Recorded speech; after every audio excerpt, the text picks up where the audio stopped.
1. Welcome, everyone. You are listening to and perhaps watching Calling the Audible. Or, if you're in the studio, it's Calling the Inaudible, as we don't have anything happening in our headsets. Which is a problem. No, 0. It was fine, and then you smacked it. No, it was dying before that, Yeah. and then he I mean, smashed yes. it to assure its death.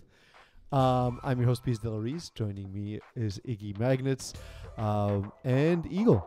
How's it going, I'm back guys? to eating candy. You are. Different kinds of candy, but Tasty nonetheless.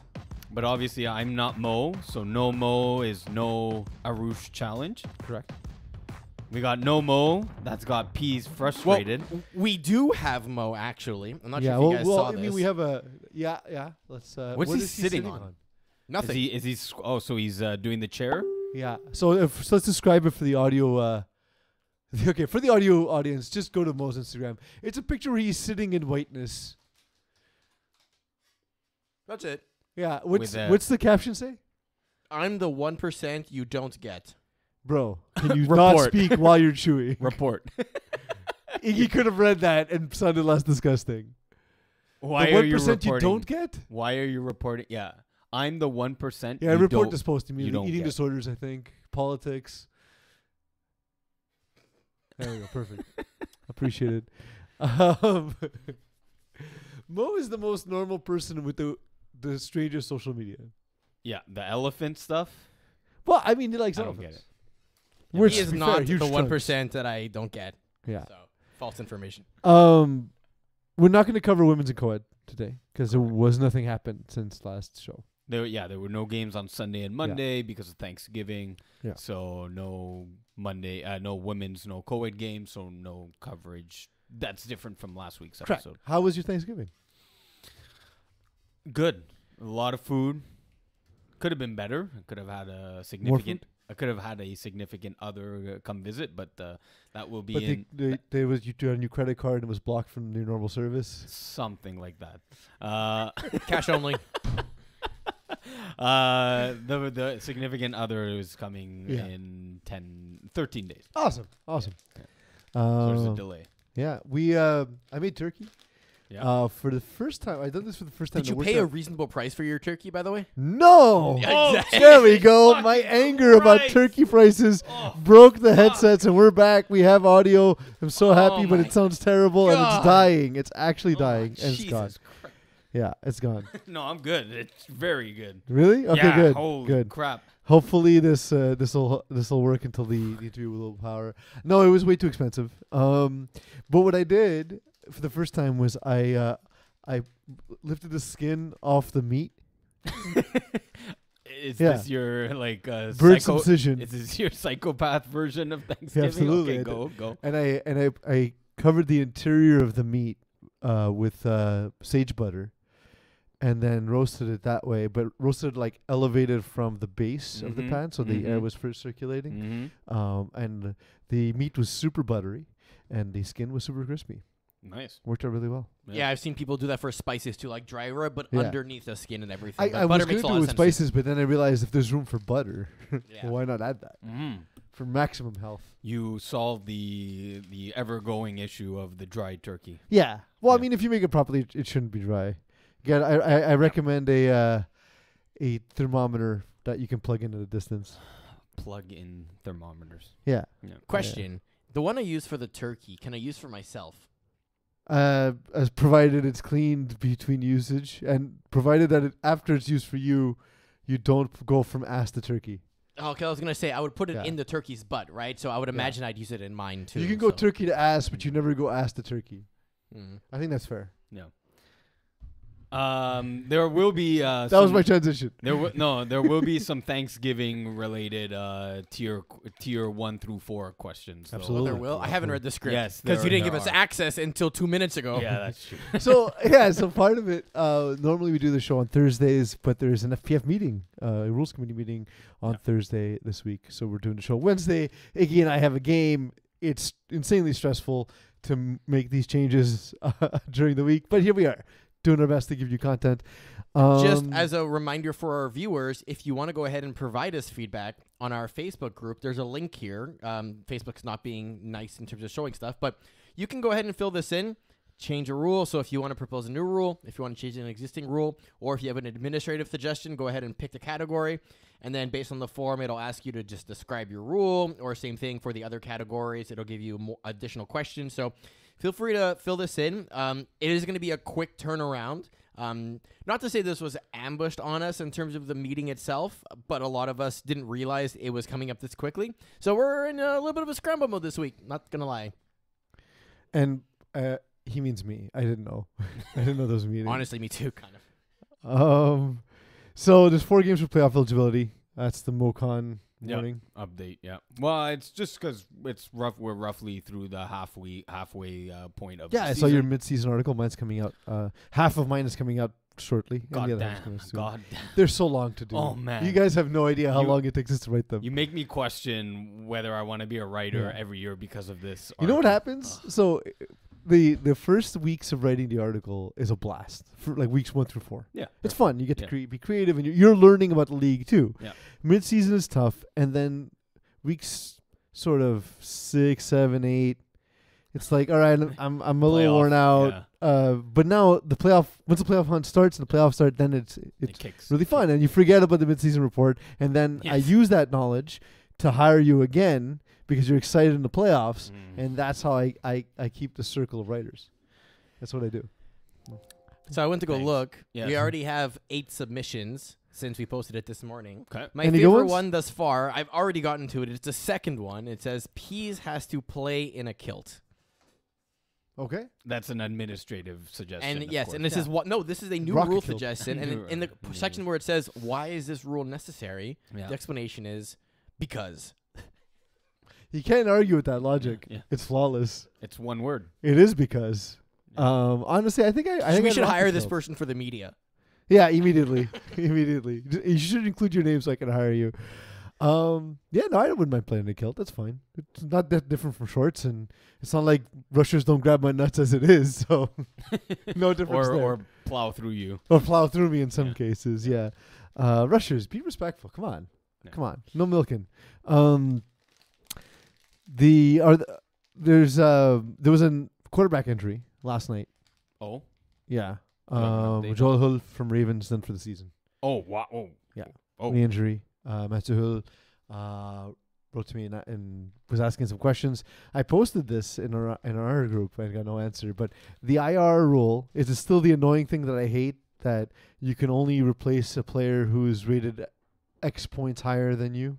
Kind of. There is a limit on not how many points are higher than you, but a maximum IR cap for the division.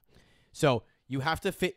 Oh, did you break it again? No, it's fixed. Well, It's you broke my miraculous. left ear, but I can hear in the right. That's fine. I can hear things, so Yeah, that's fine. I'll take it. So you can replace a QB, or any player for that matter, with another player. They have to fit your division's cap Yeah, it has to as be a cap roster compliant, yeah. requirement. And it's not a certain amount over the player you're replacing, but there is a maximum amount for a division. So as an example, if you're a tier 4 team and your wide receiver gets hurt, you can't bring in a tier 1 wide receiver, even though they fit your team cap, because it goes against the spirit of the rule in terms of trying to make your team be able to play in It's the playoffs. stupid. It's really stupid. It's a dumb rule. It's a dumb rule because, again, if the player fits your cap, At the beginning of the at season. the beginning of the season, Middle season. Middle of end the of the season. season. what's the problem? because you played potentially the entire season with a team. Someone gets hurt, and now you bring in a ringer who wins you a championship. That's not going to happen because FPF's not a beer league, because one player, it's literally never happened. Ever. Well, okay. So here is a scenario I want you to give think me a scenario, and I'll tell you if it would actually win a team a championship. Okay, so here is the scenario. Here's the answer, Tier no. 4, the cap is 400. Okay. You're an entirely brand new team. Whatever. You're an entirely new team, so your players are all 55s. 55 by 6. Iggy, quick math. I wasn't listening. I saw a message. 55 times 6. Like 330. 30, Yeah, 330. You yeah. have 70 points available. Okay. Okay? That means you can Yeah. basically replace one of your players with a 100-100 player and still have room. Yeah. You play the entire season. the last game, one of your receivers gets hurt, and you bring in AJ Gomes. And he has a tier 4 quarterback throwing to him? Yes. Not a championship. He throws the ball into the end zone, and AJ Gomes scores every single play on a 40 ball. Yeah, but that doesn't happen. The situation can happen is the point. But it can't happen because Of course it can. I'll give you an example. AJ Gomes played Division 4 and they didn't win a championship Division 4, but not with Tier 4. with decent quarterback. I'll give you a better example. One that's happening right now. Tier 4, Division 1 player, Julian McLaren Thompson. Yeah. Playing on Why is that okay? prime time. Why is he not a Web ringer 2.0. now? I don't know. One of the. I'm not saying you should. We're not allowing it. If you register, we allow you to do it. The But point oh- is, if someone gets hurt, we don't want you to bring in a random person who's playoff eligible, who is considered not just a ringer, but a star.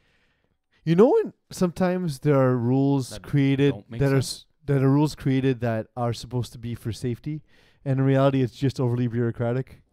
That's one of these This is things. one of It them. doesn't actually say It's to solve give issues. value to the No, regular it's to make season. you feel Yes, it is. better. No, it's That's not. it. No, that's all it is. It's to make the people who made the decision feel better about the IR rule. Just to me, if a team is cap compliant, a team is cap compliant. If Yeah. a quarterback is cap compliant, a quarterback is cap compliant. Period. That nothing is going to change my mind, and my voice seems to have broken the headsets again. No, fix them for me. Really? Yes. Can we not have headsets at the same time? They're inverted. They're proportionally This is inverted. insane. Oh my god, this is so bad. Sorry about that to the listening audience. We really can I submit on the suggestion for rules committee that we get a new IR headphone rule? amp? And a new Oh, IR. yeah. Change that I shit. had found one. Remember? Yeah, I know. I just didn't have time to. Oh no! Does this mean you can't hear our next caller? I don't think I can hear the caller, but if I can't, you'll lead the interview. Absolutely. What we'll do is whoever's headset is working will ask the next question. Yes. I hear that though. Oh, okay. All right, perfect. We do have Will Power joining us here as Of we less than Kiss My End Zone. yes, joining us for our beginning of Tier 1 coverage as we move along the show here.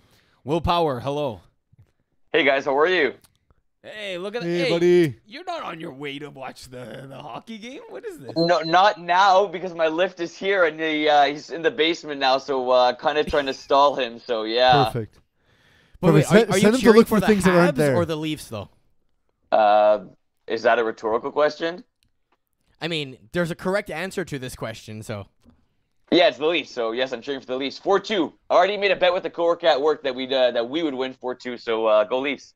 But what are your thoughts on Skylar Thompson starting this week for the Miami Dolphins? I hope he starts and Teddy Bridgewater doesn't because it's the worst of two. It's the better of two evils. I think it's the evil of evils. It's just that it sucks. It's awful. I'm not looking forward to this Sunday. And last question I have for you. Do you want Yeah. the Leafs to have a really good regular season and then choke in the playoffs like they always do and channel their inner Blue Jays? Or would you rather they have a poor regular season and not qualify at all so that way you can feel that you didn't deserve it all along? No, definitely make the playoffs and be up 3-0 and blow the lead because I'm just so That's used the to that idea, right yeah, now. yeah. I'm immune to it, so it's really no different. So, Will, I heard something at the field. A player who shall rename. Rename? No, he'll remain named Ryan Dobbs Garnett. There's too many R's in there to say that correctly. He said you only won Receiver of the Year in Div 2 because it was a light year in Div 2. I've been hearing people put down your ability as long as I've known you, and I was like, no, Will's a baller. Will's ridiculous. You guys are stupid. You picked off Dan Lazara 3 times last night. I'm shocked when Dan Lazara throws 3 interceptions in a season. So can you take us through what happened in that game? Yeah, sure, no problem. It was well, honestly, it was a really fun game by both teams. I think both offenses started off slow. We went 4-0 on our first drive, and first drive of the game, I got my first pick that was tipped up in the air, and yeah, we scored. We got a TD, and I think for us, we were up 16-8 going into halftime. And I think like they were a little bit surprised because they were putting up a bunch of points all year, and like for us, we didn't want to like take the pedal off the metal like whatsoever, and yeah, like credit to them because they came back in the game. We were up 2 scores in the second half. They made it 22-20. They went for an onside kick, didn't get it. Were able to score a TD, get the extra point, and then from there, basically we kept a 9-point lead. But it was. I expect to see them again, definitely in the playoffs. I think that we had a really good defensive scheme to play against them because, like I mentioned, these guys put up a bunch of points. And Nick Santomo for us has been a huge addition to our defense. He's calling the defense from the beginning of the season, and none of us have ever played with him before, and he's fit the team like a glove. So it's big credit to him putting us in position to make plays on the defensive side of the ball. Yeah, awesome. Yeah, so just more than just yesterday's game, we wanted your take on the season so far. You're 5-0-1, undefeated in Tier 1 with the ranks of the Braves, which you haven't played yet. But Kangaroos, huge win, big win against STL. That looks like Blessed's point of view from the outside is that it's all Steven Haraprasad and the offense can put up points, but defensively the team's gonna get lit up, and you're proving against it. So I just want your thoughts on the season so far. Yeah. Well, first off, I think like Pease alludes to guys that are underrated in FPF, and I think that Pease is right with Steven Harpersad. Look, you look at Steve, he doesn't necessarily look like a baller. People are going to say like he doesn't have a great deep ball, but I think like he's really shown that he can play in any division in FPF, and he does have a great deep ball. And he's not only is he a smart QB, because it takes more than just smarts to be able to put up the numbers he's putting up. He's able to thread the needle, and on top of having his high IQ is what makes this team roll. So yeah, definitely we lead on our offense to put up points. I think that what's been fun about Blessed is everyone knows their role. And we've never really had issues with, whether it's guys not subbing, whether it's guys, not wanting to sit in a big drive of a game. Basically, Steve calls the 5 guys he wants on offense, and those 5 guys play, and same with the defensive end. So, we're really close off the field too, which really helps. And we watch a lot of film together, whether it's game of the weeks, whether it's games we were filmed, especially with the MFL, we're really close there. So it's just the chemistry we have that we feel like if we're on our game, we could compete with anybody in FPF. So it's been a lot of believing in one another, believing in each other, relying on Steve to take us to the promised land, which he's done several times, in previous seasons. But I just say, to answer your question in, just a few words again in a sentence, it would be that we really love each other off the field, and we're kind of that tight family, and it's been leading to production on the football field. Did you have a Friendsgiving though? We did not have a Friendsgiving. See, this doesn't count. All this lovey-dovey stuff doesn't count if you didn't break bread on the weekend you're supposed to do that other group. Bullshit. No, it doesn't count. Well, you want to know why? Because 6 of the other 7 days of the week were together, and then that one day is an actually biological family day. So we had to spend it with our actual parents and stuff like that. So, Will, you mentioned, of course, MFL, and there are a lot of our players who do play MFL.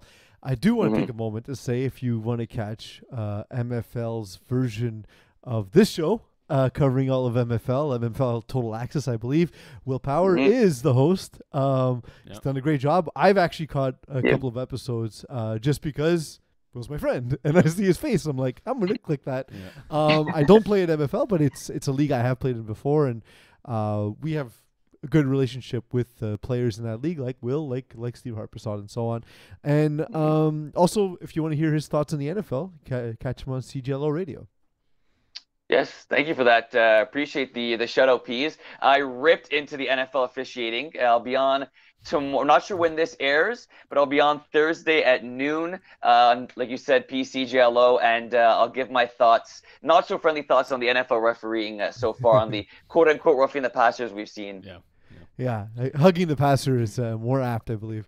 Will, thank you for joining us. We'll let you get to the bar. Hey, Will, last question for you here. Is there anything else? You told me to rap. No, I know. Told me to rap. I know. Bro. Is your producer like this, Will? Do you have these issues? We don't have a producer. We're not FPF yet. This know was, what? I need to break your brain on how I can cut his salary. So yes, please. This is actually going to be my question. Is there anything else you guys are doing on Total Access to our MFL you guys are going to borrow from us that we should be aware of? Borrow from you guys? Shots We've fired, never borrowed jeez. anything, so I have no clue what you're talking about. Okay, bye. Like, I go out of my way to build bridges with other leagues. And He knocks him down. him and Mo are the worst. Him and Man. Mo are the worst. Yeah. But But you mean we borrowed nothing except our rule book? And our media. Yeah, that's okay. You know what they say? Flattery is the best form of loving peace, and I feel loved. That's Yeah. what they say. I could. No, I'm not going to say that. That's too Okay. mean. Yeah. But yeah, that's a nice little piece to hear from Will. Yeah, One of the I'm fastest legit. risers. Honestly, what it is with him and Steve, I have so much because they're my friends. I have so much pride in seeing what they've done in FPF, Yes. Yeah. and I'm done with hearing people talk shit. Like, Yeah. at some point, you It have to doesn't- recognize how good they are. Yeah. And while, some people can say, offensively, he's got it, but can he cover the deep ball? Well, certain someone was scorekeeping that game last night, and he probably saw it for himself what he can do on the deep ball against one of the best passers Yeah. in our league. So Yeah, it's look. I get it's not the prototypical vision you have in your head of what a star player looks like, but like his accomplishments are there, right? And But you know what the haters are going to say, right? It's, oh, well, one of them was tipped. One of them was at the end of the game on a Hail Mary. And the other one. but that's the thing he does well is track the ball in the air. Yeah. Like that's the thing we literally were saying is there are few players who are better offensively and defensively at going to get the ball in the air. I don't think Will's a great flat defender, for example. I think he tends to be a little bit soft. I think that's something he would admit he needs to improve. Yeah. I remember on one of our teams, Yavar said at one point, well, I just send Will deep every play because he drops anyway. But that's what he does well. So you use guys for what they do well. for right? their skill sets, yeah. One thing I really like about this game is Lazaro only had 26 attempts throughout the entire game, which if you're keeping the ball out of his hands and forcing the plays, the drives to take long and everything, he doesn't have as many opportunities to score, which Exactly. we're used to seeing like 50, 60 points in the tier 1. Yeah. So Bless has a really smart way of controlling the game clock. When you see and Stephen making sure you Harper's don't have to side- play the game. Yeah. Stephen Harper's not throwing 40 times in a game, right? So like that shows you what the intent was, right? So Yeah, there was a drive that was 11 plays long with the extra point. Like that's that's eating 6 or 7 minutes. Yeah. I mean, they would have wanted to have had more of those drives. The other ones were about 5 or 6 plays, but with missing the onside kick. 5 or 6, but if you score, it's Yes. fine. Yeah. I mean, what was more to what Eagle is saying is that on 3rd and 4th down, they were able to get those passes defended, preventing the first down and preventing the drives continuing for Dan Lazaro and the Kangaroos offense. But that was the key to victory. Yeah, no, for sure. So who needs to be in the double elimination bracket more? STL, KGP, run it once. Like who's most impacted by a 1 game sample size? So remember, the teams from 5 through 8 are going to be single elim, so you have to finish top 4.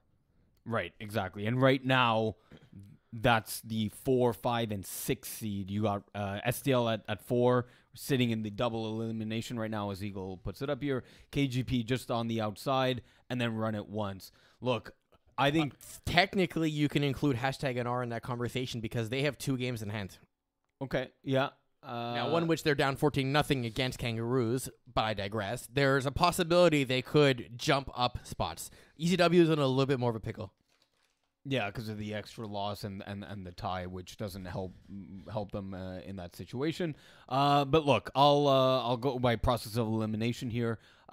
Let's throw out. We're looking at that middle tier of teams, right? Yeah, Like that's where the question really fundamentally comes from. that I wrote and came up with myself. Of course, absolutely.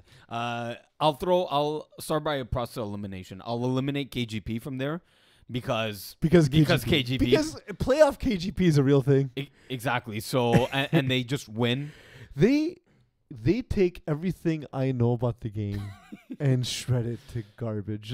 Like I'm the dude who doesn't believe that you can like the quote unquote flip a switch. Like you are the team you are, and KGP consistently proves that wrong. And like they've become that team who plays bored in the regular season because they get up for games against Braves, for example. Mike Piazza told me, he's like, KGP has our number. I don't know what to do. Yeah, I don't know, and I don't know why, but they just. But they do. They just. Do. But the thing is, because they like for a lot of these games, it seems like they're just sort of going through the motions. They're good. Guys show up late half the time. But then for those big games, for playoff games, that's never the case. Yeah. So like that's kind of where they shine, right? So I'm with you on that. I'm with you on eliminating KGP from that discussion. Yeah. Then it's between STL and Run It Once. And I'll probably just go with STL just because Dylan Taylor's finding his groove again after a few seasons off from playing the position. And it's tough to just come back in and play. Yeah. He's still watching the game from afar as a ref. But it's totally different when you're in the action and the guys are moving at a much faster pace than what you remember. It's led to some inconsistency. Like they've had games where they've looked great, and they've had games where they just things aren't meshing. Yeah. And it's not just him who's been away. There are players on that team, like Theo Auger hasn't played in a little while. Mm-hmm. Terrence Adams, who we'll talk about in a little bit, hasn't played in a while. So I think that collective rust kind of cleans itself up, and I think that leaves us to Run It Once. I think Run It Once needs small sample sizes. They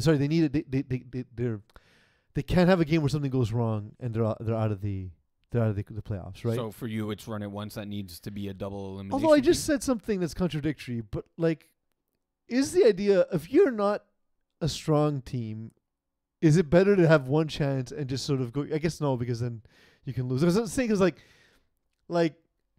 Because the double elimination, there's a chance. I guess there's still a chance you play a team twice because they can win. Sorry, I'm thinking of all the different machinations. There's zero advantages to being a single elimination. Correct. Hey, I had to get through it. All right.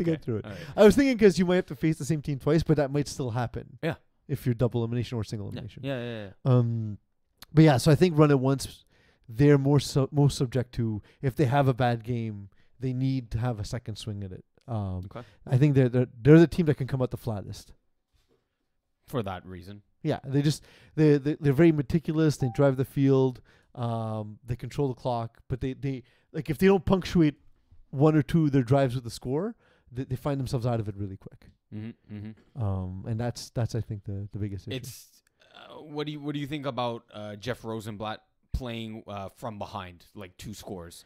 Is not ideal. Yeah, not ideal. I mean, it's not ideal for any quarterback, but specifically, you have to look at the quarterback amongst the quarterbacks he's playing against the other teams he's playing against, right? Yes. And so, for example, we've talked about this with Frank K, right? Like Frank K, I think if he was playing in Div 6 or even Div 5 or whatever it was, like or the equivalent in fall, Tier 4, let's say, it wouldn't matter if he's down. Right. Whereas him in Tier 3, that's the issue. And I think that's the same thing with Jeff Rosenblatt. If he's if he's in Tier 2, everyone's afraid of Jeff on every drive. In Tier 1, he's sort of on the lower end of the quarterback spectrum, which is not an insult. It's the lowest end of the top rung of the ladder. But he would struggle more than any of the other quarterbacks in that tier, I think. Even compared to a guy like Jeremy White, who could just make things happen with his feet if things aren't going well. I think a good example of that is their game against Kangaroos a few weeks back outdoors in Laval.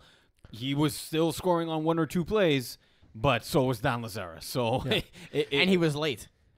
Oh yes, he was true. late for that. Yeah, he was late for that game. Yes. Yeah. He's also the most likely of that group to be late. Cutler's not showing up late. Oh right, yes. Right, I got you now. Yeah. Full admission. When Jay Cutler was the quarterback of the Dolphins, I called him Phil Cutler about 17,000 times. When he just was playing, just because at that point I've been talking about Phil more often than I've been talking about Jay Cutler. Yeah. And so as such, I made that mistake 1,000 times. When you were on another show called Hot Sauce Sports. Yeah. Yeah. It's here. Did you play it? Waiting and waiting. Because I didn't know if my headset was waiting and waiting. And he's going to make us wait. So you've been listening to Hot Sauce Sports. Such a piece of shit. Don't get a producer, MFL. Yeah, MFL. Save the budget. Pro tip. Save the budget. So Tier 1, not usually known where rushers make a huge impact as much as other divisions. I disagree. Okay. I think there's less. They have less counting stats, but they have a huge impact. That's why Matt Kerouac's in the Hall of Fame. Right. It's not for his terrible receiving. It's for his rushing. Right. And not necessarily, I mean, he puts up the stats, but timely plays. Yeah. Like the pick six in that finals in the winter, which was ridiculous. Absolutely. And Which is that ridiculous. was like for those of you who are too young to know what Matt Kerouac was when he was younger, that's what that is. You know what I mean? Like he literally told me, he's like, I think I should stop playing FPF after that play. Like he's like, I can't get better. But yeah, I think they have a huge impact because if you can shorten the amount of time these great quarterbacks have to throw the ball, it makes a big deal. And like what you see in low divisions of rushers taking a bad angle and missing a guy's flag, that doesn't happen. Yep.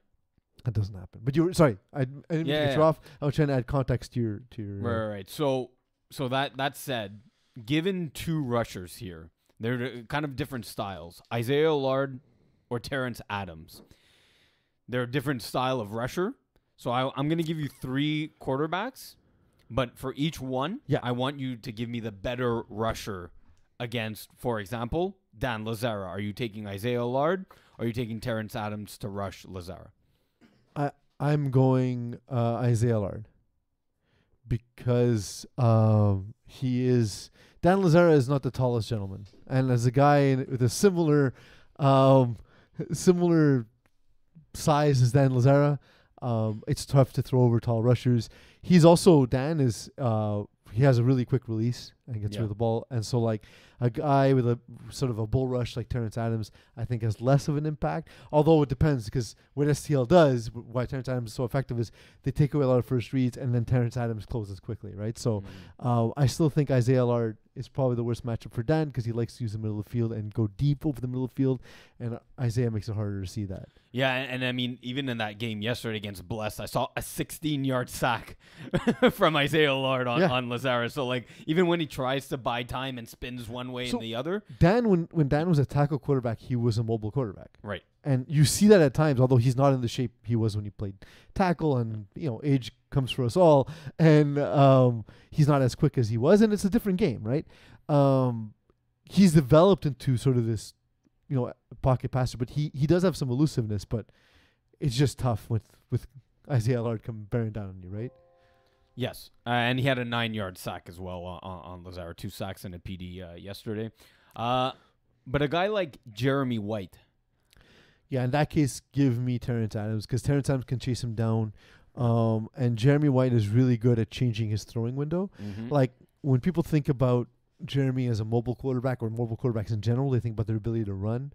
But Jeremy, sometimes it's a design rollout of 2 or 3 steps, and then he can fire the ball, and he gets himself out of that sort of window with the rusher, right? So, like, the one he's trying to block. Yeah, and so, like, if I take the STL defense in general, they can get Jeremy to hold it a second longer, and Terrence is fast enough that he can close that gap on Jeremy White. Yeah. And then how about a prototypical pocket passer who doesn't usually run but can when given the opportunity? Who can score running touchdowns against Hot Sauce Sports? Stephen Harapersad, who you taking as a rusher? Similar reasons as Dan Lazara, but I go Isaiah Allard because he takes away that middle of the field read. The thing that he does, that Stephen Harapersad does really well, is knowing what your defense is doing, he's going to attack what you leave available. Yes. So he'll start to do more things on the sidelines and try and slow down Isaiah Allard with the snapper, sending the snapper his way so that Isaiah will take away that angle first, but essentially using it as a dummy route. Stephen Harapersad is as good a play caller as there is in FBF, so I think it's hard to rush him, period. But yeah, give me Isaiah Allard if I have to. Yeah. And then I don't want to take the reins here. I'm not usually the host here. I'm usually the analyst. Fine. But I never get to do this. But speaking of Stephen Harapersad, on a 2-point convert play, he's more and more looking like Joe Mayer out there running 2-3 quarterback sets. So, Pease, if you're down 2 points in a game, what offense do you put your money on to more Arizona Cardinals. to more likely convert Not the Raiders. to more likely convert the 2-point convert? Is it the blessed offense or the Braves offense who's been doing it longer? You're talking about the team, the best team ever in completing 2-point converts in the Braves. So interesting anecdote. I remember when I started playing FPF, I started Div 5. Div 5 at the time was lowest division. And then I played up to Div, at one point Div 3 and so on. And a lot of guys were saying, like, run throwback plays on converts, and my quarterback, very prototypical quarterback in FPF, and in Division 5 was a mobile quarterback who could buy time, and all of them were like, well, no, I want the ball in my hands. I'm the best chance to make a play. Right. And so I had that mentality going through FPF. And as I've gotten into Tier 2, I realized how good the defenses are and how good the rushes are and how important it is to have drop back plays, because while it doesn't affect you much in the low divisions, and as you move up, man, defenses in the red zone are tough. And if you can have a play that can get you extra time, defenses can't cover everyone, right? So I take the Braves there just because they're pioneers in the amount of double QB sets we see from them plays, and who exactly is the one, or are the guys dropping, right? Yeah. It could be Georges Garepi, it could be JD Chevalier, it could be Will Tracier. So, like, you just don't even know where it's coming from. It could be the snapper, Pierre Saint. I've seen him drop back once. I'm like... snapper dropping back, that's just showing off. Like, snapper shouldn't be that quick. Yeah, it happens more. I can't imagine Jean getting back from me. Just you would see it from a mile away, though. Yeah, all the big waving arms. Lanky arms. It's first time I saw that snapper dropping back, it might have actually been Mike Pierre saying. I was like, oh yeah, if you're really fast, you can do that. Huh? Yeah. So I take Braves there. Yeah, I think you got to do it. They've been doing it for longer. Steve's doing he's doing a good job, as well as he's been going for 2 more often also. I think almost on every play. So much so at one point that it was an 8-point game, and he had a choice to go for 1 or 2, which normally you go for 1, and he still went for 2. Yeah. So like it's just that much. That's how much it's been ingrained in his mind. He's getting comfortable with that, and it's also from a quarterbacking perspective. Defenses can't legitimately play lanes or 4-1, or you know what I mean? Like there's so it changes what the defense has to do. So you can run your prototypical playbook. You have more plays available to you as a 2-point convert than you do generally running a play from the 5-yard line. Yeah. And him having a strong enough arm to be able to capitalize on that is key. Yeah. All right, quick question here to wrap up Tier 1. What Tier 1 player has sauce? Like gravy sauce or cranberry sauce. Yeah. Just fire off a player that has sauce. Wait, what sauce do you actually use? Because the cranberry sauce, I don't get it. I don't get cranberry sauce. A good homemade one with a little bit of cinnamon? I've actually heard the opposite, that the homemade ones are garbage and just use the one in the can. I've made the homemade one. I learned that from Dave McMillan, so I'm going to take his word over it. My mom's was good. I should have brought it tonight. Yeah. Just give me a player that you think right away in Tier 1 got sauce. If we're going with cranberry sauce, yeah, I'm gonna go Phil Fana. Okay. He seems sweet. Okay. And You're going the sweet. You're going the sweet. I thought it was, I don't get him.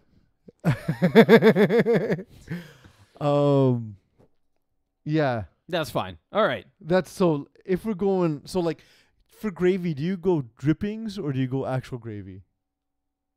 I don't get the question, but I want turkey, drip. Do you drippings. just drain the juice that came out of the bird and serve it as is, or do Or you do you mix have it with also flour side and drinks? thicken I it make and the whole both. thing?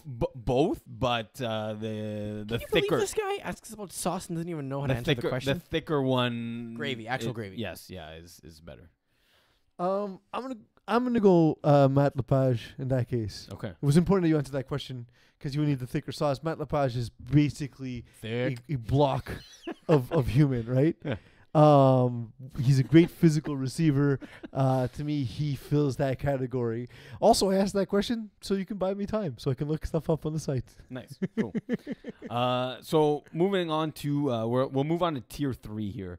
So last week, Pease, Mo asked you if you were surprised that the Ravens at 1-2. That they're were you surprised that they're not in the conversation as one of the best teams in tier 3?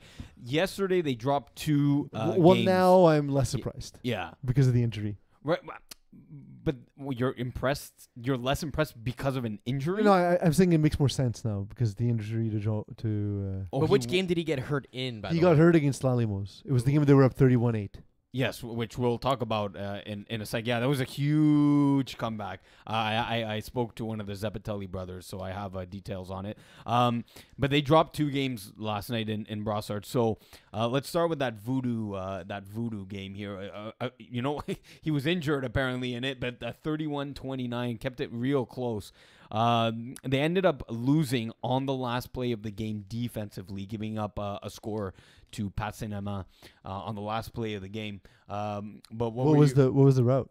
Do you know? I don't know the route. Sideline comeback. I would imagine it's the goal line comeback because you know it's Probably. happening. Yeah, you can't stop Frank it. K throws it out of bounds, and there's literally nothing you can do. Because You speaking break on the ball's already out, the route's already cut, you're not getting there. Yeah. speaking of gravy with 2 C's, Pat Saint-Amand. Thick with 2 C's. No, Or gravies yes, with 2 that V's. was- Maybe Thank you for explaining the That's joke. the joke. maybe Jokes are funnier when you explain them. maybe as to- gravy. I'm still going gravy with 2 V's. Okay. Gravy. So maybe I could cut a producer and a co-host. So when it comes to Ravens, Yeah, like what's going on here? Like why are they now 1-4? in my opinion, the book is out on them somewhat. I told you last season Mhm. that there are things I noticed about them that made them systemically beatable. Part of it was Joel Hull, a weird mechanical issue that I didn't think he would have, but it seems as though either the plays haven't been adjusted where that's less of an issue, or he's just not made that improvement. But with a good rusher, if you can get him off his primary read, he tends to linger there, and then he doesn't have time to set his feet properly. So it requires a good rusher. Also, a little bit on how they play defense. Their defense is solid; it's very good. Yeah. But there are weaknesses that you can sort of use their aggression against them, and they tend to sell out to their part of the field without necessarily taking away a route. If that makes any sense. And it's not everyone. Like Matthew Hill, for example, is a great 2-way player. Yeah. Like that's it. Just not everyone seems to be on the same page when it comes to executing the play call on defense. Not necessarily playing defense like individually. Like they're all good individually. It's the way that they carry out that defensive call. If you're the opposing quarterback, if you hold on to the ball for half a second, you sort of see what they're doing, and then the whole field's open to you at that point.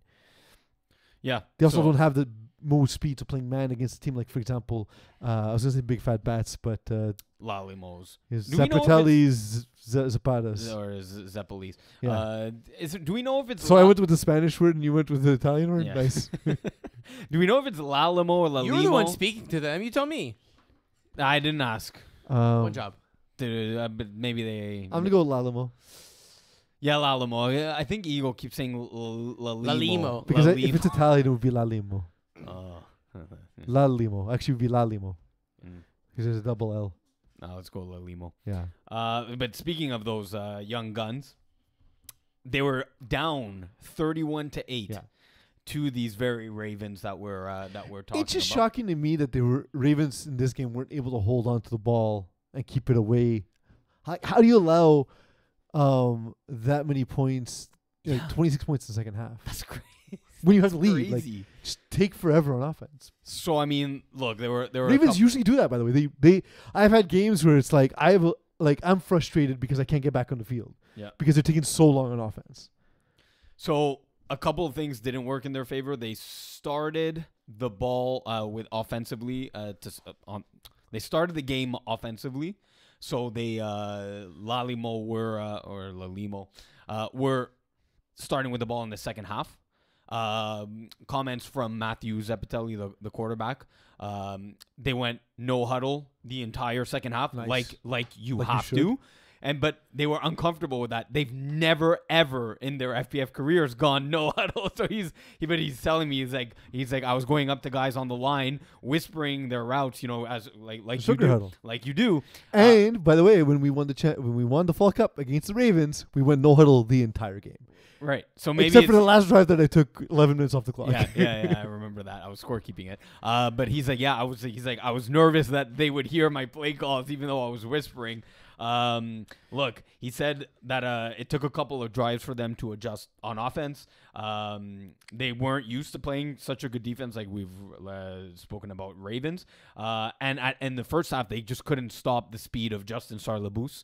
Was one of the things that they had trouble guarding against. But yeah, late, what really got them back into the second half, other than the hurry up offense, they were hitting the big plays. Yeah. And Which again, that's the thing they need to be successful at this Right. point in their FPF career. They kind of like they remind me of what Killer Rays were right. early on. Just Sure. this big play offense that they Right. needed to survive, and they're great at doing it. Matthew Zeppetelli is great at buying time. He's great at getting the ball downfield. Him and AJ, of course, have this amazing connection. Yeah. And they're starting to bring along these other receivers Yeah. who are also excellent. And by the way, Luca Lecese, underrated rusher in FPF. Well, I've talked about him significantly in my articles, not just this season, but in years Of course, past. yeah. But I'm saying us in the media will know, but Yeah. guys in FPF might not know who this Right. guy is. He's Yeah. excellent. Yeah. Excellent. So not only that, but obviously now with the Ravens knowing they would go deep so often, he was like, I wasn't scared to hit the check down options, because they were playing cover 3 a lot. Yeah. Because you're down big. It's expected that you'll go deep. So they hit whenever they were playing cover 2. They were hitting posts down the middle of the field. But you usually cover 3. He was checking it down and making guys miss, like AJ Zeppetelli can often do. So that's the thing. Yeah. The Ravens don't disguise defense well. Okay. And that's the thing I was talking about, right? Right. And it's amazing to me that Matthew Zeppetelli is able to recognize it this early in his FPF career. Mm-hmm, mm-hmm. And then obviously, okay, that's great. That's one side of the ball. But then to hold the offense to 0, Yeah. again for the Ravens offense With to an 0. with an injured Joel Hood. Fair. That he didn't, 0 is still impressive. Sure. Yeah, exactly. Where in the first half they had just scored 31.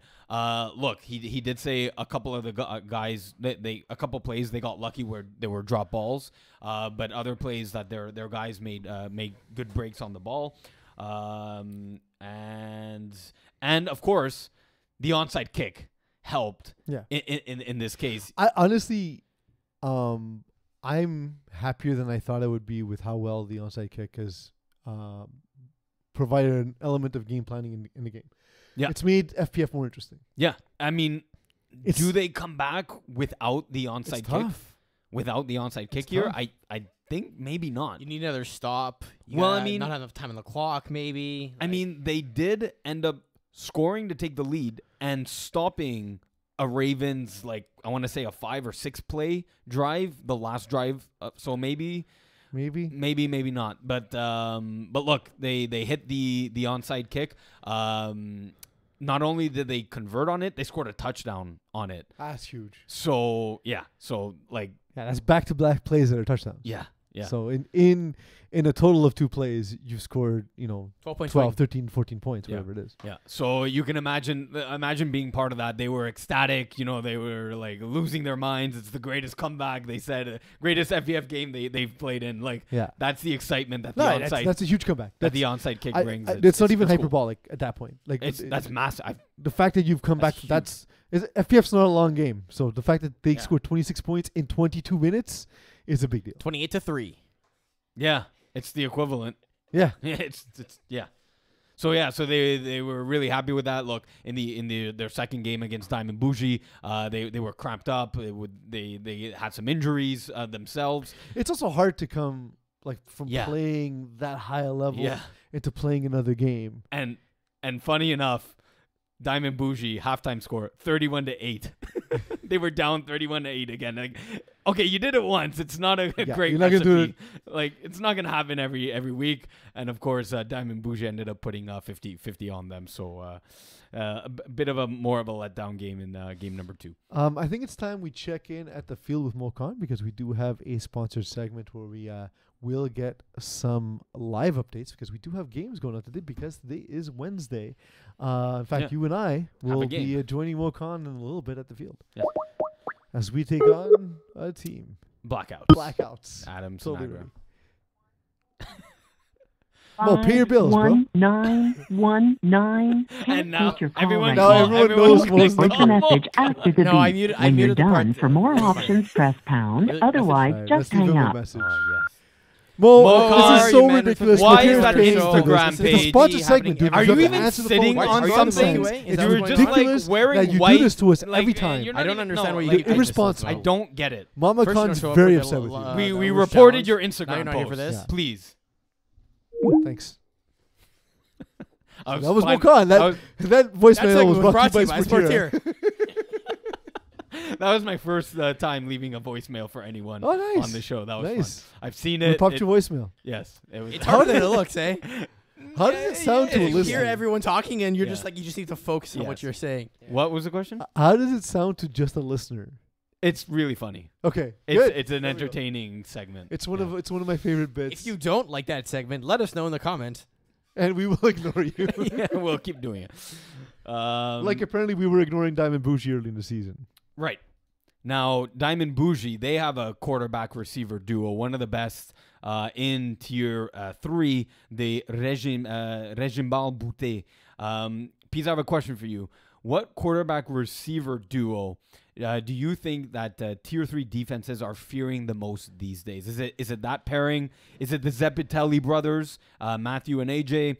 Is it Eric Lalonde and Lozier of Arouche? Or is it maybe the new one, Zepitelli and Simon Sanita, the new wide receiver of La Limo? There's a lot. Yeah.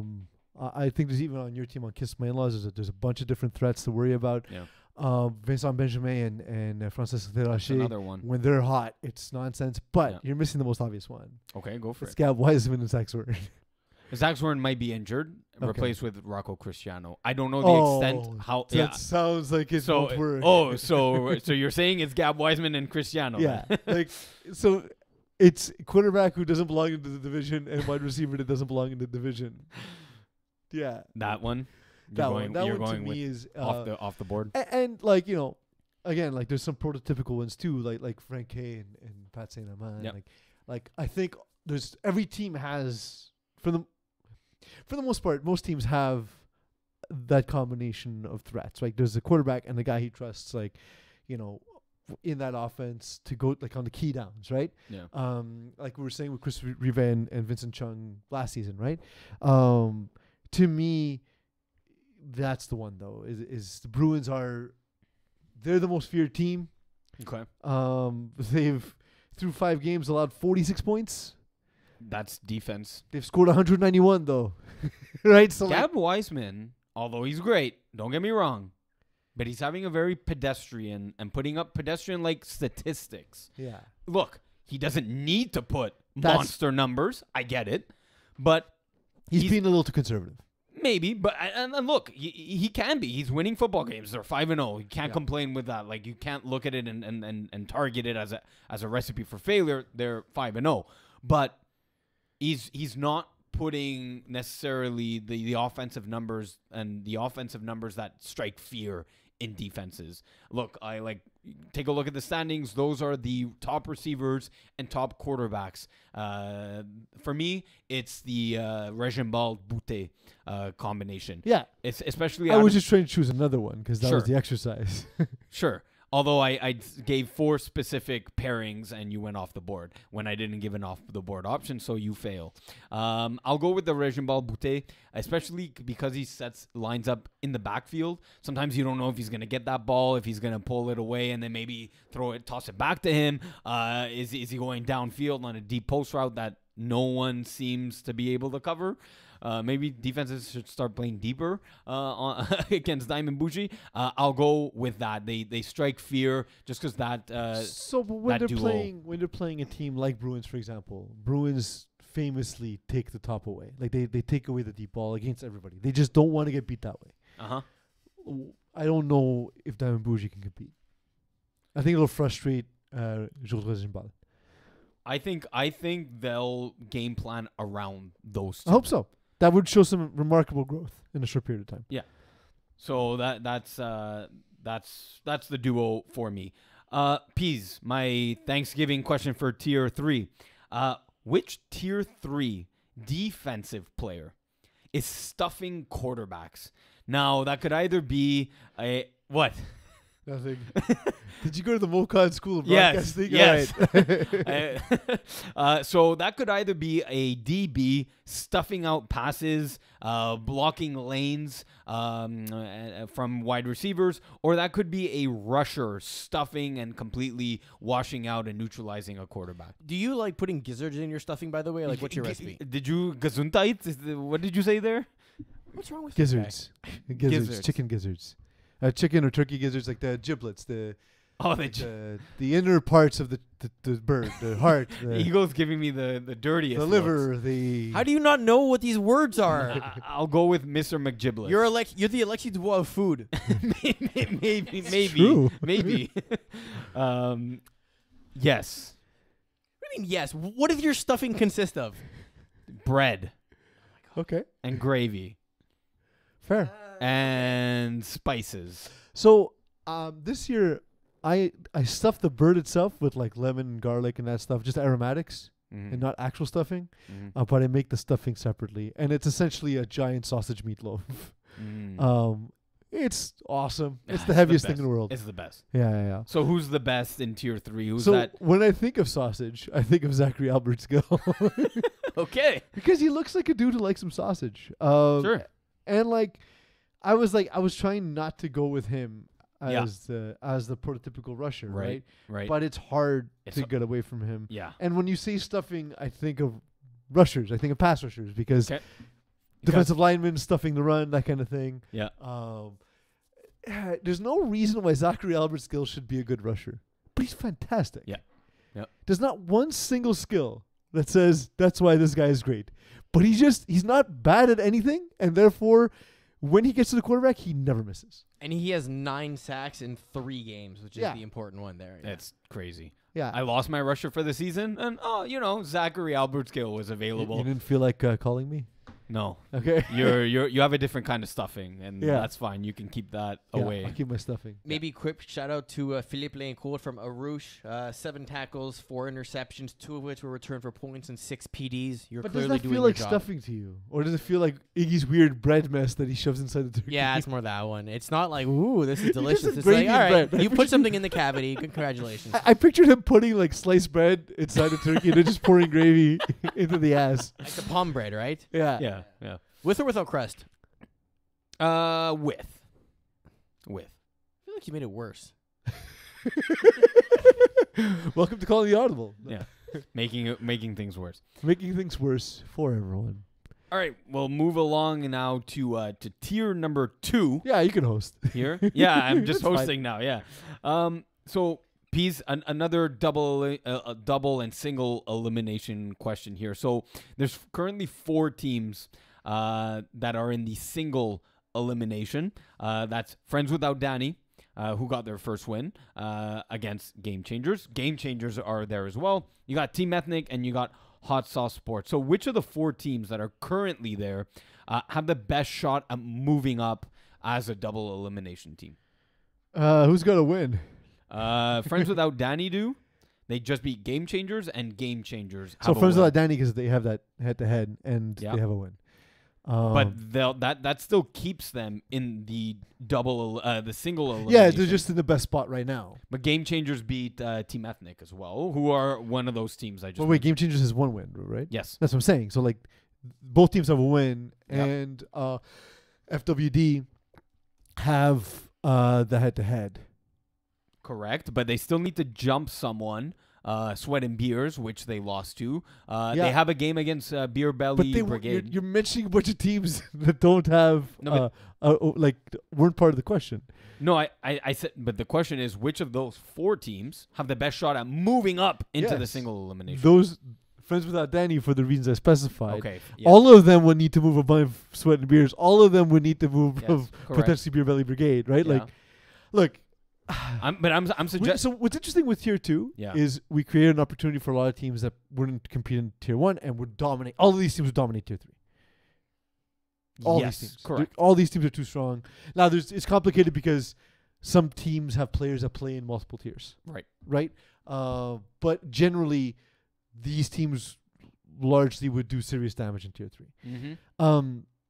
The problem is the disparity from bottom to top, and also the quarterback flex cap. The flex, yeah. Like for the bottom teams in this, the Jared Bucks, the Pease Delaries, the Benoit Lawler, like Yeah. the guys moving up from Div 4 to now face Div 2 caliber quarterbacks largely It's tough. in Nick Schaefer and Adam Sinagra and Stephen Harpersod. It's tough. Yeah. It sucks. Yeah. Or But- Jason Rossi. Like, Sucks for the defense. like It's hard. it's enough of a gap that I was expressing this to Eagle is like, for these teams, it feels as though Kiss My Outlaws, they get stopped on one offensive drive. It's not the end of the world. Yeah.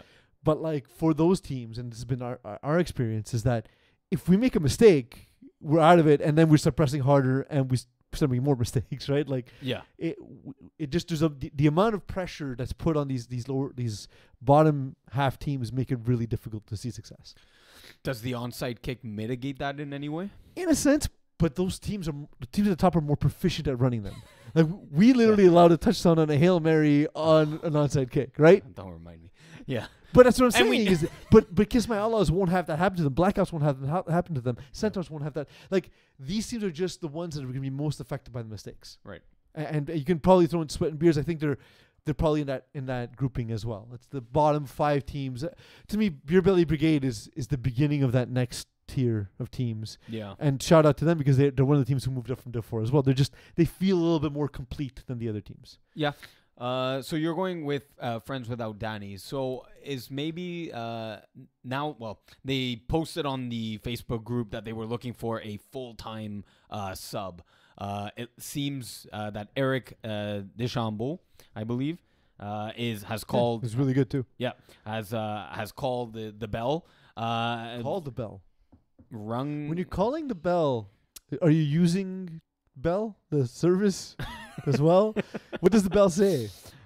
He says hello. I'm here. It's he, huh? So you automatically assume gender roles when it comes to bells. They. They, them. They them. Yeah. When you call they them, what happens?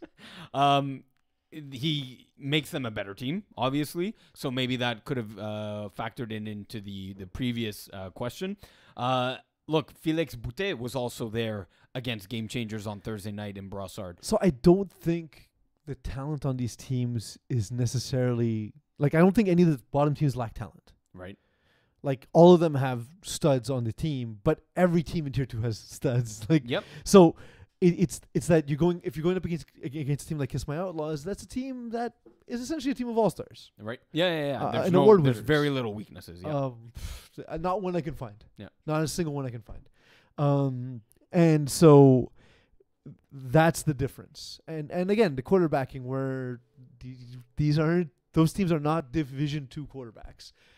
If this were winter season, those top 6 teams, other than Alex Fafard, would be Division 2 quarterbacks. Mm-hmm. Mm-hmm. So,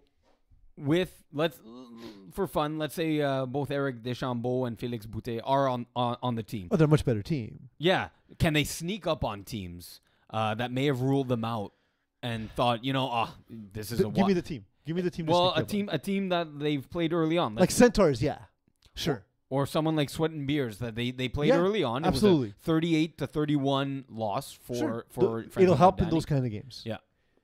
But yes, it's not going to help you against Kiss My Outlaws. It's not going to help fair. you. Or look, it won't hurt you. It will help. It just, congrats. You added 2 guys that are as good as the 9 guys that all these teams have, right? Like That or Mangoose. Yeah, it goes from a 3-score loss to a 1-score loss type of thing. That's like, okay. But like Mangoose is a factory of 6'4", super fast speedsters. monster players. Like, okay, great, you know.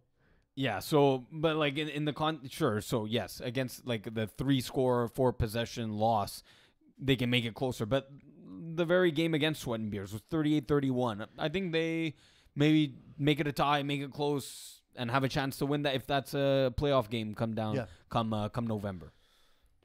Agreed. Yeah. Dímelo. So I got a game situation for you. Gimme. You're down 8 points. It's important it's 8. You're down 8. There's 5 plays remaining. Yeah. Pick one of the 2 quarterbacks. C. I'm going to give you 2 options. Okay. So not C. No. So you got your running style quarterback. Pick between Alex Fafard or Rocco Cristiano. Again, you're down 8, 5 plays remaining. Who you going with? Playbook, arm, legs. Rocco Cristiano. And by the way, I want to couch this by saying I love Alex Fafard. Yeah. As a person, as a player. Yeah. I gave him the honorary trophy that doesn't actually exist of most improved player last season because he was. Yeah. Or 2 seasons ago, whenever that was. I don't know. This year's been a blur. But the big it was wintertime when they were dominant. Yeah. 4B. But still, like that's how highly I think of Alex Fafard. I know that just the feeling I get late in the game, I think Alex Fafard is more likely to make a mistake than Rocco Cristiano. Rocco Cristiano, he just has this. He feels like one of those guys who just doesn't feel like he doesn't know that he's not supposed to be this good yet, right? He's playing with house money, and I love his style of play. He's really good, and I've seen Alex Fafard make mistakes late in games. Famously on Game of the Week, we saw it. Yeah, I'll go Alex Fafard. I think he's been running his offense, which he tweaked since the winter. He's been running it efficiently, and whereas I think Rocco Cristiano's more of a bit more of a freestyle quarterback. He'll kind of look to make a move on the rusher. It isn't necessarily always scanning downfield and reading defenses. So for that, I think Fafard's been just running, kind of like we do. We're running the same 5 or 6 plays, and he's got it down to a T that he knows where to look. First read, second read. I think there's a panic element to Alex Fafard in close games. Perhaps. Like, it's hard to. So like it's like Shaq was great at hitting free throws in practice.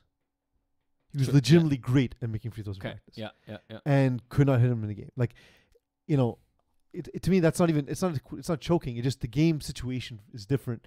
And Alex Fafard, when things are rolling, it's a beautiful game. Yeah. When things get tight and uncomfortable for him, it's not the same. Maybe I'm going Fafard because I'll go to the next set of quarterbacks. There was a game, not quarterfinal against Voodoo in the winter season 4B, and 5 plays remaining. He drove the field, ice in his veins. I believe they also needed the 1-point convert. Got it. I'm going with Fafard. Next, quarterback pockets. Quarterback? Let's say that in reverse. Pocket QBs. I'll give you Benoit Lawler or Jared Buck. Again, you're what down. Would you put in a quarterback pocket? Pizza pockets. So what would I put in a pepperoni. Quarterback pocket? But like pens. No, I would put like a playbook. A playbook. If I was packing a pocket for another quarterback like Iggy, I'd put that brush that you use to brush your F2000. The I'd wax. put F2000 because you shouldn't be throwing any other ball. Yeah. Any other ball is trash. Yeah. What else? An offhand throwing glove. I like to use an offhand throwing glove. Okay. An offhand. More. Off throwing hand glove. We're reversing Yeah. all A little words switchblade. A what? A little switchblade. A little switchblade in case you need to murder somebody. Absolutely. Yeah. If the rusher comes through your knees. Yeah. Oh, also a diving board. That way you can take a dive when the rusher comes in too hard and really. You're down. Oh, there's a real question. Yes, Okay. Yes, I thought that was the game. question. No, the game situation. You're down 8. Who are you taking, Benoit Lawler or Jared Buck? Again, you're down 8. You need that 2-point convert. So they're remarkably similar, which I guess is the exercise. Yes. Thank you. Again, I've just seen Benoit Lawler make late game mistakes Mm-hmm. in a way that Jared Buck's cool, man. Yeah. Like, he's just chill Yeah. all the time, Yeah. and I love that demeanor. Benoit Lawler, there are times where he feels like you could see him from a distance putting pressure on himself. The hero mode. He's taking the snap like that. Yeah, like that. it feels more tense. But I mean, like, again, you're making me choose between two guys who are ostensibly the same. Mm-hmm. So you're going Lawler. I answered you, bro. Oh, sorry, you're going Jared Buck. Yeah. So am I. I'm just a fan of his game. Like I said about Fafard that I saw in one drive, ice in his veins. He was calm and cool on Thursday night in Brossard. Eagle, what does Benoit Lawler have in his veins as opposed to ice? As a what? As opposed to ice. Coffee. As opposed to ice. Yeah. Oh, I now I understand the question. Liquid Yeah, nitrogen. it's the one I asked. What? Liquid nitrogen. No, liquid nitrogen. That's why it's too cold. Okay.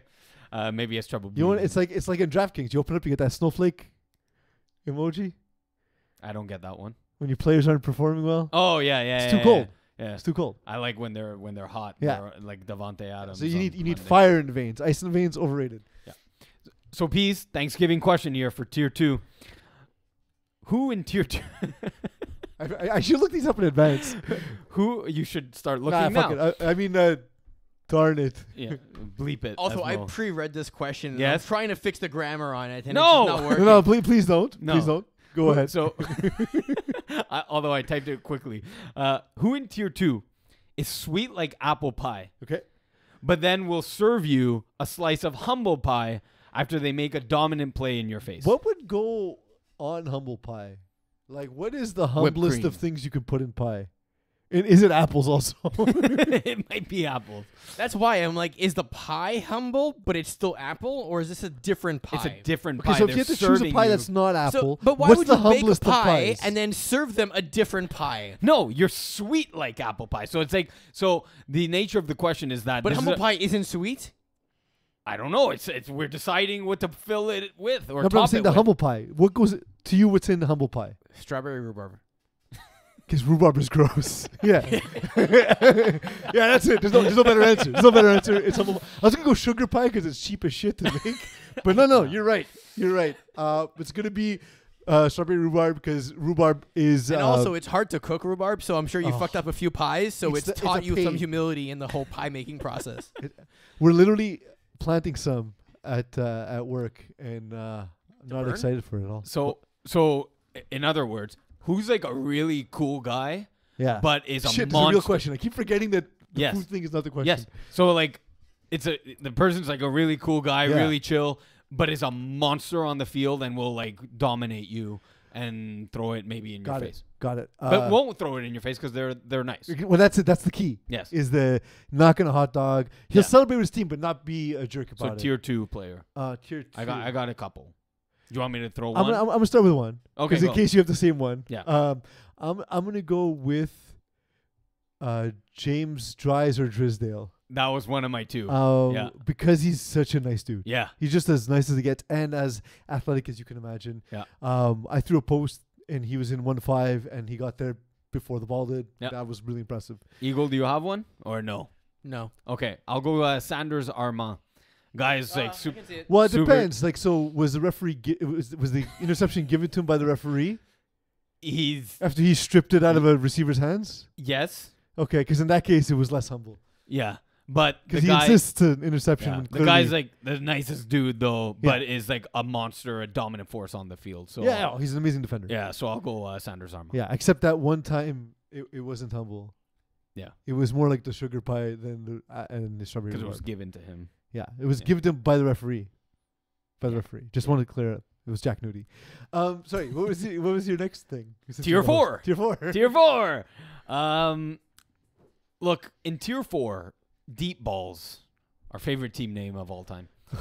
Deep Balls. They've struggled out of the gate, but they may have seemed to turn a corner offensively. like I said, in the first 3 games, they didn't score more than 18 points. And then on Monday night against Toon Squad, they exploded for 31. Was that a one-off, or is that them starting to find their groove? Yes? Question mark. I mean, It's hard to say. It's hard to say because usually our sample size is, like your previous success is a predictor for future success, right? Can this be Toon Squad not having a good defense? Because in the last 3 weeks they've given up 38, 31, and 31 points. Fair. So is that more the issue? To me, what's more impressive is holding Adam Antal to a single passing touchdown. Although it shouldn't be, because that's been the claim, because I wrote the article and the midseason report for them. I've noticed their defense is very strong. For sure. It's just that they're newer, right? Yeah. And Adam's been playing a little while, Yeah. and Yeah. Toon Squad's been playing together a while, so you figured by now they have that chemistry with Adam Antal. I think Toon Squad's defense is bad. It's first year throwing for Antel with this team. I know, but they know each other, and continue. he's thrown before, and Sure. the other guys have played together. Fine. And it's 5 weeks in for them, or 6. I think they played 6 games. 5. 5? Okay. Yeah. 1, 3, and 1. So I think the issue here is this is impressive by deep balls, impressive by Bruno Provencher. Although one of the scores was a running score or defense? Probably on the ground. Eagle, as if you would want to just scroll down. It's probably a running TD because he played with Glow Gang in the spring of 2021. And he suited up one game for them in which I rushed him, and he's fast. Yeah. He's fast. I'm not the greatest rusher. I'm not great at all, in fact. But he got away from me pretty easily, and he has the ability to scramble, get downfield, gain a first down. So I think that's Look, it's a great game by him. Yeah, player of that game for sure. But 200 passing yards. Yeah, that's great. But I think Toon Squad's in the bottom half in terms of defensive efficiency, and it's going to bear out. Like the two teams that they've held under 3 scores is Prime Time, who take a lot of time and they play a defensive game as well, and then they played against QB Roulette, who also struggles to score. Prime Time don't struggle to score. Not struggle to score, but they play. They can have games where they play slowly and rely on their defense for good field position and. I don't agree with you, but continue. Okay. Look, I've seen games where their offense isn't clicking and it relies on their defense to set them up. It's been better with their new quarterback, whose name is slipping my mind now. Daniel Spina.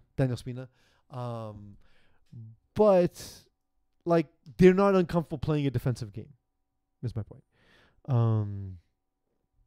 I have stats to prove you wrong. That's fine. They score a touchdown in 6 plays on average. Okay. That's not insanely fast. It compared to their opposition in Tier 4, it is. Deep balls are scoring on 12 plays. Yeah. To score a touchdown. If you're going on 6, if you're scoring every 6 plays, let's say, if you have a couple drives that don't end in scores, you're getting a 3 or 4 score game versus a team that scores every 3 or 4 plays, right? Like no, so the best is Save the Turf Doles at scoring a TD in every 5.4 plays. Okay. 6 for the penetrators. Okay, so I guess for the tier, that's solid. That's solid. It's pretty solid for like any tier, honestly. Yeah. No, so look, 6 is I would guess about average if you go across FPF, right? Because the higher divisions tend to score faster. Yeah. But yeah. But okay. But anyway, so I guess it just the sample size of games I saw. Yeah.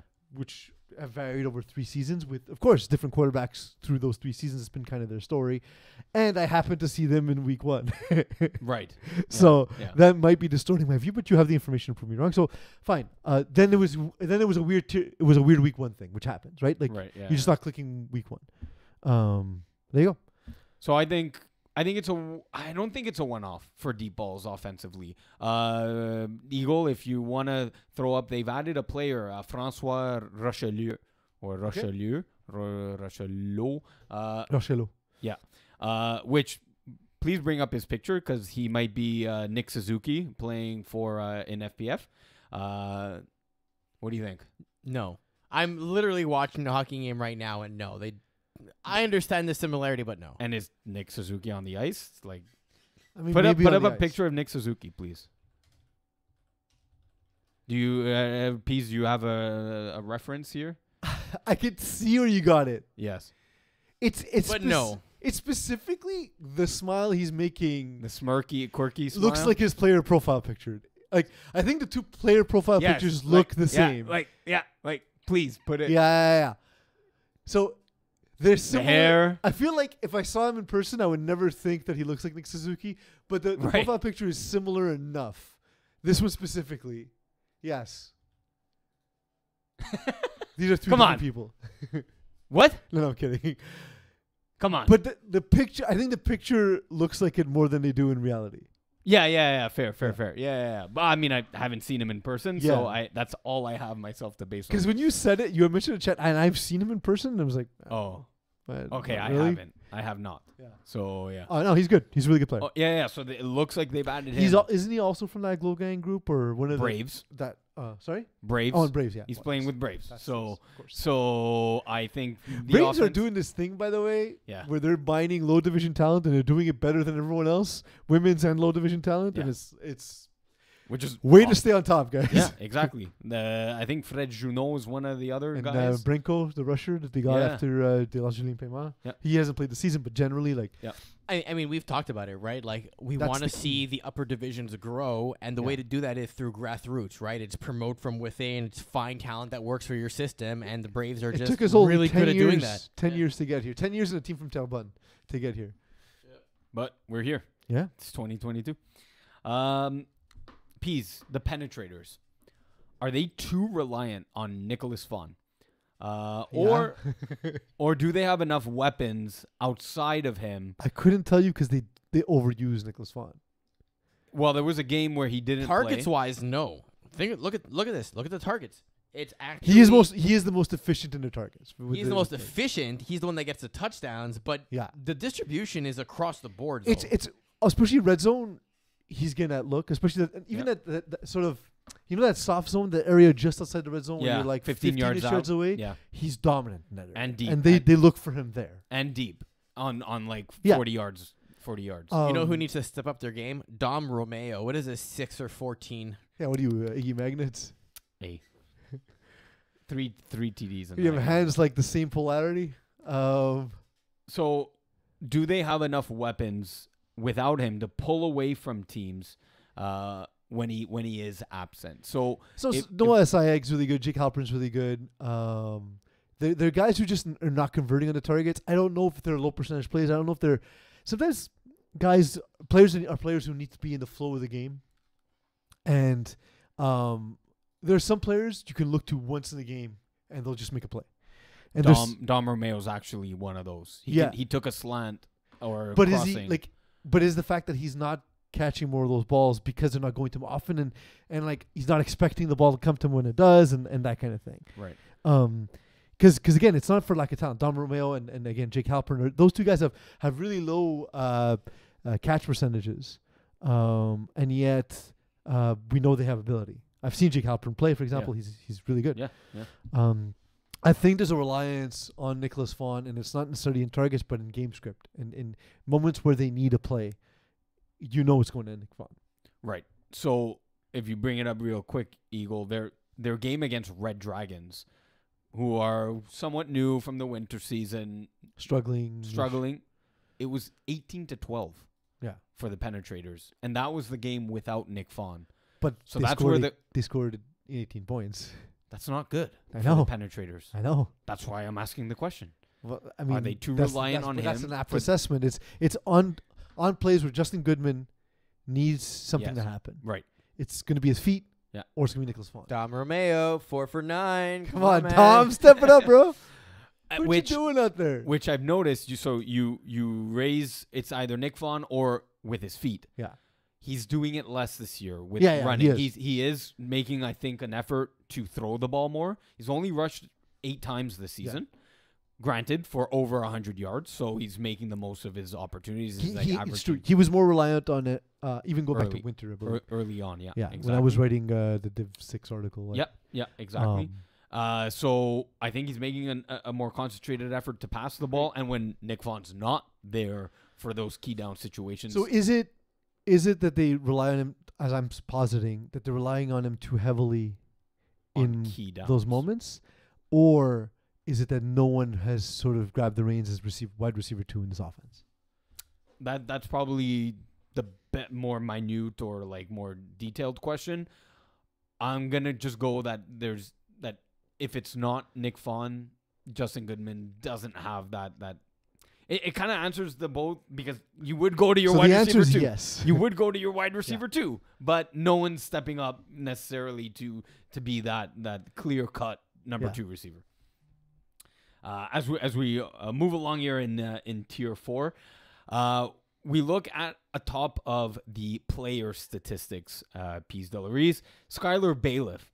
He's has he all but wrapped up the 2-way player of the year, Yeah, or I think so. or is there someone else that's nipping at his heels, someone that can catch up to him? I propose to you names like Ethan Adrian, perhaps, or Tony Vo of Save the Turtles, maybe even Guillaume Dubois of Tony Vo is one I thought of offhand. A lot of times it does go to quarterbacks, and Skylar Bailiff no longer playing quarterback, so that's, but he's got 7 interceptions. He's far and away in the lead, in my opinion. Yeah. None of the quarterbacks. If Adam Mantel were playing better, he'd be kind of in the mix. But Yeah. he's just not playing better on offense. I thought of that name, but yeah. Well, Tony Vo and Ethan Adrian, those two guys have 10 sacks. yeah. So they're more leading the way defensively from the sack perspective. And both they're in the top 10, top 15 range of receivers. Guillaume Dubois might be one that Guillaume Dubois was one I was going to. he's a top 5 receiver right now, and has about 3 or 4 interceptions. So if he can pick off quarterbacks, have a few more games with 2 interceptions, maybe even take a few more to the house. Here's he's the a thing, candidate. though. Skylar Bailiff only played 3 games at wide receiver, Crazy. and he's got 5 touchdowns. He's leading the tier yeah, in yards. yeah. Yeah, He- that's nuts. we talked about, like, they're the best, the most talented roster in the division. Yeah. Yeah. If they had a true quarterback, they would be Far, yeah. they would Undefeated. It'd be over. There would be no competition. Yeah, yeah. But I guess that's how you build that team Yep. for the division, right? So, Yes. to me, I don't see a way Skylar Bailiff doesn't walk away with 2-way, because I think maybe Ethan Adrian is a guy who might get defensive player of the year if he keeps putting up the sacks. Yep. He's a very talented rusher. I don't think he's used nearly often enough on offense. Exactly. To be honest, Yeah. like, that's a dude you throw slants and drags to all day, Which and just let him get yards. they do, but not enough. Not enough. They like Milk chucking it. it up. They like Milk it. chucking it up. Yeah. yeah. Yeah. Which you can use him. He's a speedster. Like Yeah. a sideline fade to him. I guess it's just their lower percentage, right? So, like, Yeah. he's not going to put up the counting stats that way. Yeah. Whereas Skylar Bailiff is able to work in every possible intermediate routes, and he's got a full route tree to his disposal, and they're using it in that way, Yeah. Yeah, I like Guillaume Dubois. I like the way if someone's gonna catch Skylar Bailiff, it's Guillaume Dubois. Guillaume Dubois, yeah, that's a good option. I think that Vincent Chung likes Vincent Chung's him. not playing enough defense, though. It's a big roster, and because he's on offense why. all the time, he's Yeah. not playing every drive on No, defense. not Vincent Chung to be 2-way player of the year. Okay. I like the way that Vincent Chung utilizes Guillaume Dubois Oh, yeah, to yeah, put yeah. up offensive numbers. It's just probably on the defensive side of the ball. If he can get a couple games with 2 interceptions plus, then he'd be more in the running. I don't think he'll get there. He might have another game or 2 with 1 interception. But offensively, I think he can challenge Bailiff maybe for, or not necessarily Bailiff, but challenge for Offensive Player of the Year. Yeah. Tier 4's Thanksgiving question of of the week. This one's the worst one. Yay! Because they've all been amazing. Yeah. Obviously. I love that I keep forgetting it's a football question. Yeah. So, Pease, which Tier 4 wide receiver Okay. is roasting the potatoes Okay. out of defenders? Hey, I had one day, a few hours here and there from my work day, to get this script up and running. I think I did a decent No, job. you did a great job. With the I with the was not Thanksgiving. able to. I said I think I did a decent job with the Thanksgiving questions and how to implement them in a football way. It's not obviously Thursday turkey Thanksgiving in like it is in the States, but it's the next best thing. It's calling the audible turkey questions. So My again, grandma used to make the best roast potatoes. They were so greasy and so Yeah. crispy, Oof. like crispy on the outside, and soft. soft on the inside. Yeah. She used fennel. She liked having Yeah. fennel on them. Yeah. Love that. That that. or like rosemary. Yeah, Oh, yeah. like with I've oof. there's unless I'm making fries, I've been unable to capture exactly how she got them to taste the way she did. Mhm. Perhaps she was more skilled than I, and perhaps it was just the copious amounts of oil. I'll go with the oil. Yeah. So a tier 4 receiver that's just roasting defenders. Let's say. So I mean, Skylar Bailiff's Yeah. the obvious one, but I'm gonna not go that way. outside of bailiff. Yeah. I'm gonna go with Emil Bululu of Red Dragons. So he's got 10 receptions, 186 yards. Yeah. He's got the highest yards per reception of all receivers with double-digit receptions. Mhm. He's been targeted 18 times. It feels like he's the guy on the team who's just running the nines. Yep. And for that reason, it's not the most efficient play, but it's kind of like that boom bust fantasy play where if he catches a long touchdown, he makes your day. Yeah. That's play Bululu in fantasy, pay up in daily. I do want to do a daily fantasy FPF thing Yeah. where we use the cap to build a team. To build a team. Yeah. I think that's going to be something cool. Well, use a self-constructed cap like 280 points. Yeah, whatever we decide as the Yeah. cap. Yeah. We can even set different caps for different types of tournaments. Like Right. with week 1 tournament is 320. Yeah. The week 2 cap is 2. You know what I mean? Like we play with that. Yeah. We can do like maybe even like a showdown captain sort of thing too. It'd be fun. Yeah. For like a specific game of the week. Like Rive gives us game of the week, and Yeah. we build our captain lineup. Yeah. I like that. And we ask the community for that. Maybe if we find enough writers who are willing to take that off my plate this season, so that I can focus on some other things that I'm working on with FPF, I can probably man that project. It'd be a lot of fun. That would be a lot of fun. But this is also a lot of fun. Eagle, it's time for Games of the Week. Here we go. I realize that our schedule is a complete mess. Yeah. in the way we've structured Yep. weeks. Yeah. Do what you want, man. You do you. just click the schedule and tab and It upsets me to no end. Oh, it's the worst.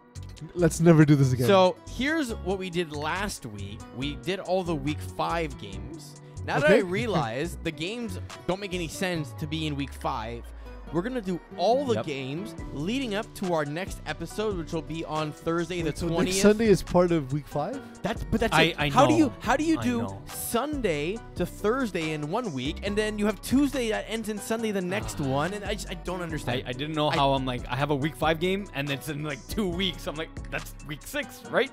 Yeah, this anyway. I'll see if I can get this fixed. But anyway, so because we already did week 5 stuff, we're gonna do games up until and including the 20th, not in week 5. I love that Tier 1 only has acronyms left playing this week. Yeah. So we're actually gonna do the week 6 preview, just the Wednesday games here. Braves and KGP. Are you gonna go? I'm going KGP.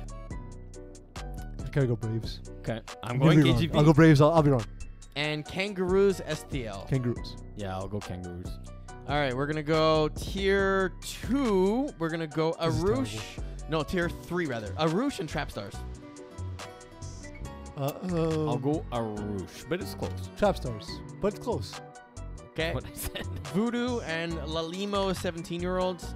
I am all in on Lalimos Yeah. and all out on the 17-year-olds, but give me Lalimos to beat Voodoo. I love the way you phrased it. Ooh, give the young. I'm going with the young guns. Yeah, love All you. right. And So Diamond you're in on Bougie. the 17-year-olds. No, no. Because that's the young No. part of it. Oh God. Diamond Bougie, Threat Level Midnight. Dime. Diamond Bougie. Give me the dime. Yeah. Okay, we're gonna go tier. As much as Threat Level Midnight is my favorite movie of all time. tier 2, Blackout, Sweat and Beers. Blackouts. I'll go Blackouts. Mangoose, Centaur. Man Geese, because it's a full team of them. That's gonna be a very good game. Yeah. I'll go Mongoose as well. Game Changers, Kiss My Outlaws. Outlaws. I'm never gonna go against Kiss They're My the best team Outlaws in Ki- until they prove me otherwise. They're the Kiss best My team in Outlaws. And Hot Sauce Sports, Game Changers. Can't pick it. Hot Sauce Sports by 50. We can't pick it. So Eagle. I'm gonna go Hot Sauce on this It one. keeps burning you every time you pick us. I know. Every single time. Makes me feel I good. love your friendship, though. I appreciate it. Tier 4, Save the Turf Trolls, Deep Balls. Turfed. Give me the turf. QB Roulette, Oh, wait. Deep Balls. What? We don't know who's throwing. How am I supposed to make a pick? Oh crap. Well, we're gonna find out Here we soon. go. It's spinning, spinning. Sebastian Lami's throwing. I can't do it. I can't pick QB roulette. So they're playing who? They are playing. Deep Hold balls? on. Deep balls. They're playing Red Dragons. Oh. No, Red no, Dragon. sorry about that. They're playing Deep Balls. We picked that game last Back to back. I'll Deep go- balls get the win in this one, I'll though, go deep because balls. they picked the wrong quarterback. week. All right. Toon Squad, the Step Bros. Step Bros. I'll go Toon Squad. And Penetrators Primetime. Penetrators, great game Yeah, it's gonna be very good. You know what? Give me prime time. because of their offense and how they score every 6 plays. Prime time. 2 games in week 6 from Coed, Les Paquers, Kiss My End Zone. We can't pick it. We Kiss can't Man's on pick by 50. Eagle. I'm gonna go Les Paquers. And La Right. Secte and Fit Squad. I'll go Fit Squad. I will. Fifth squad against? La La Secte. Secte. Oh, fifth squad. And women's division, there is a game, Louvre du Nord versus Loup du Nord. Oh, the rematch. Yeah. Give me Lou. Give which Lou. one? Lou. Louvre. I'm going Louvre. I'm going Lou. Okay, I'm going Louvre. I meant what I said, bro. Okay. And that's our show for this week. I Alright. love how we tried to keep it a short show, and it's actually one of our longer ones. It's an hour and a half. Best. It's an hour and a But we half. go for 2 hours normally, you know? No, an hour and a half. So No, there was a lot of weird Thanksgiving stuff that we had to do. Well, I didn't understand why we went Halloween first. Last week should have been Thanksgiving show. This one could have Because been. This was Mo. supposed to be a Roosh week. Yeah, there's supposed to be a Roosh, but we went Thanksgiving. Yeah. A Roosh will be next week. Oh no, it will not. Well, I can eat the Roosh for Mo. Yeah, I won't be here. Yeah. And Mo won't be here next week. So It's give going me to the be Arush. Iggy, Eagle, and X. X. So Person we'll X. see who's available to take our place for the show. Do you want to end the show? No. You've been hosting. No, This is our time. I don't. Well, thank you everyone for tuning in to Calling the Audible. If you have any questions regarding IR or eligibility or anything, please stay tuned. Stay tuned for the new rules that are coming as well. Our analytics show that some amount of you aren't following us on YouTube and all that stuff. Please do it, because I imagine it's not enough for you. And why remember stuff when your data can be tracked and the lovely folks at the internet can remind you of everything that you need to do while stealing all of your identity. Thank you, Internet. Thank you, Eagle. Thank you, Iggy, for everything you do. And most of all, thank you for letting me be myself.